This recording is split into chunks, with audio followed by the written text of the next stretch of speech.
Okay, the main features of this car, the E21, are really determined, as always, by the regulations. And from last year to this year, we've got an unusually stable set of regulations. So perhaps not surprisingly, the basic configuration of the car is also stable. So the main challenges for this car, and the main features that it has, are how to get more downforce out of the same set of regulations, how to get more mechanical grip out of those same set of regulations, how to make everything neater, smaller, stiffer, better.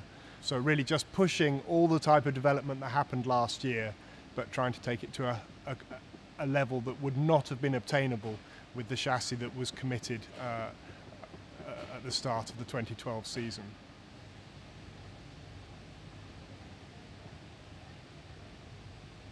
I think the team here at Enstone can be quite proud of its record for bringing innovative ideas and getting them onto the car and onto the grid.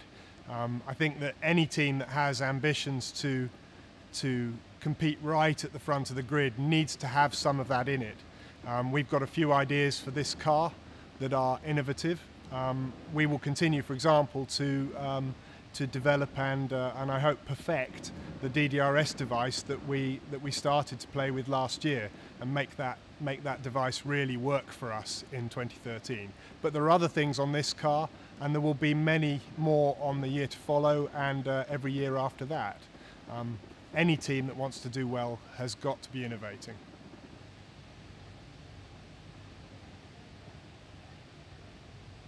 The main design challenges for the 2013 car, curiously, they're not so much design challenges as resource challenges. We had a competitive year last year in 2012, so we needed to make sure that we were putting an amount of effort into 2012 that was appropriate for the level of competitiveness that the car had. But as well as that, we had to have a strong eye on what's coming in 2014, which is a complete revolution in the rules. And to ignore those huge changes that are going to sweep across the sport would have meant that we just would not be competitive in 2014. So the 2013 car needed to be developed whilst being squeezed on both sides by 12 and 14. That's quite a significant logistical challenge to make the right decisions on how much effort you put in both camps. However, if you want to talk just about the design challenge for 13, with the stable set of regulations, is pushing forward the type of concepts that have been features of the 12 season. So trying to make sure that we've taken a stage further anything that was possible to do with exhaust blowing, trying to make sure that we have made the rear end of the car even more tightly waisted in than the previous season. That's a very clear design direction from previous years, and any number of smaller challenges as well.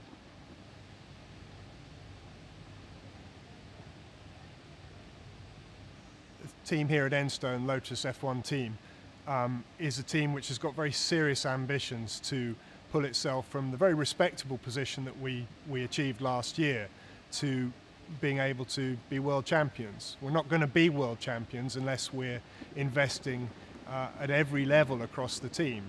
So there's been a program of infrastructure investments here at Enstone that started a couple of years ago and have continued all the way through last season, and will continue to be made during this year, to make sure that we can hold our head up alongside any team on the grid to have the equipment necessary to compete at the front. So investments we've made in the past in the wind tunnel have served us very well in 12 and will serve us again in 13. But there's another raft of things coming necessary for 2014. For example, in 2014, the gearboxes have a completely different operating environment compared with everything we've had for the last 7 or 8 years. Different revs, different torque. We need different tools here at the factory to be able to make sure that those boxes have the correct performance and also the correct reliability. So multi-million-pound investments here at Enstone to make sure that that infrastructure is in place in time so that we can be competitive right from the off with the 2014 car.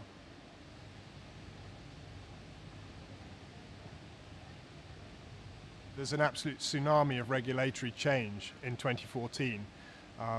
People who watch this sport for a few years will remember 2009, will remember the shaking up of the grid that regulatory change brought about. Well, what happened in 2009 is a mere ripple compared with what's going to come in 2014. The cars need to be reinvented from scratch. And while that's massively exciting for us as engineers, and I think it's a very exciting future for the sport as well, it is also a real daunting challenge. And it's a challenge that needs to be faced and overcome whilst we're racing the 2013 car.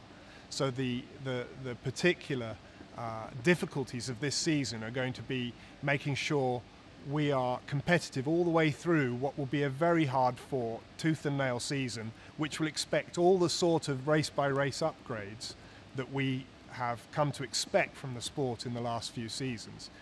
That pressure won't go away, and yet looming over us all the time will be the engineering necessary to put 2014 in good shape. So everyone here who has been had their shoulders the wheel for month after month getting this car ready, the 2013 car ready, have got, they know, ahead of them a very grueling season. But it will be exciting because the challenges are really interesting ones to solve.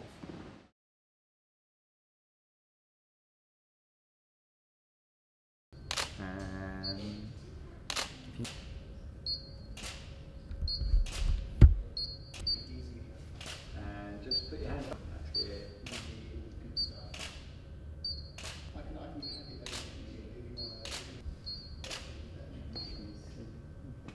On the camera, please.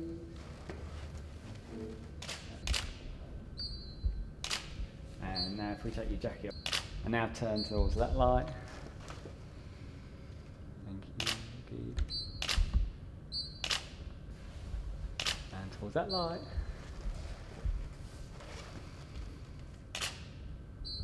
Or you can do arms behind the back. And turn to your left. That's great. There we go. And turn to your left there, please. That's great. And turn to your right. That's very good.